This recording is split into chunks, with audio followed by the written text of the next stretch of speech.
নমস্কার। এই মুহূর্তে আমি বলছি রাতিপুর কেবাটাও বিগ ব্রেকিং নিউজ আজই হয়েছে 14 জানুয়ারি।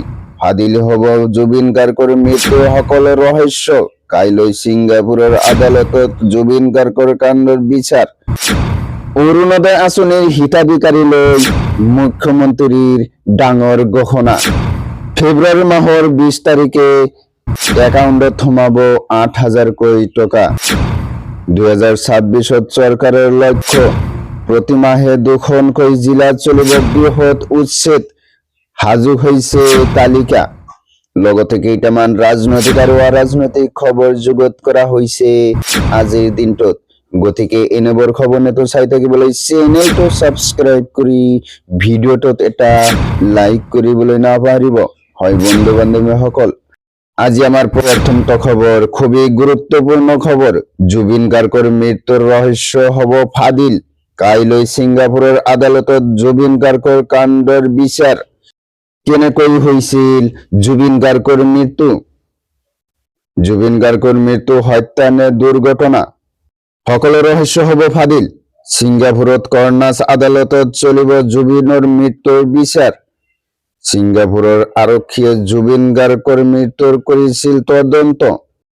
থকা 28 কেইজন প্ৰবাসী অসমীয়াক জেৰা কৰিছিল সিঙ্গাপুরের আৰক্ষীয়ে। জুবিন গাৰ্গ থকা হোটেল পেচিফিকত কৰিছিল তদন্ত। তাৰপিছত জনাইছো আমাৰ পৰৱৰ্তীটো খবৰ খুবই গুৰুত্বপূৰ্ণ খবৰ, লগতে অসমবাসী ৰাইজৰ কাৰণে এটা ডাঙৰ খবৰ। অৰুণোদয় আঁচনিৰ হিতাধিকাৰী লৈ বৃহৎ ঘোষণা মুখ্যমন্ত্রী ডক্টর হিমন্ত বিশ্ব শর্মার।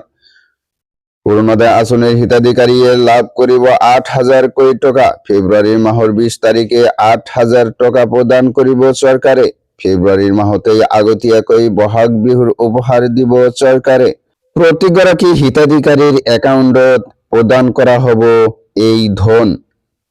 2026 চৰকাৰৰ লক্ষ্য প্ৰতি মাহে দুখনকৈ জিলাত বৃহৎ উচ্ছেদ চলিব। প্রচণ্ড শীত হোক অথবা গরম হোক চলি থাকিব উচ্ছেদ। রাজ্যত 12 লাখ বিঘা ভূমিত চলিব উচ্ছেদ। হাতে হাতে তালিকা লৈ সাজু প্ৰশাসন। বেদখলকাৰীৰ বিৰুদ্ধে কোনো কাৰণতে উচ্ছেদ বন্ধ নহয়। এখনৰ পিছত আনখন জিলাত চলিছে উচ্ছেদ অভিযান। এই পর্যন্ত 1,60,000 বিঘা ভূমি বেদখল মুক্ত হয়েছে।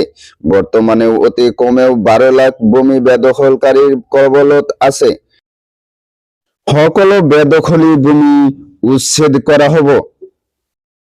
মুখ্যমন্ত্রী ডক্টর হিমন্ত বিশ্ব শর্মার এই ডাঙর মন্তব্য।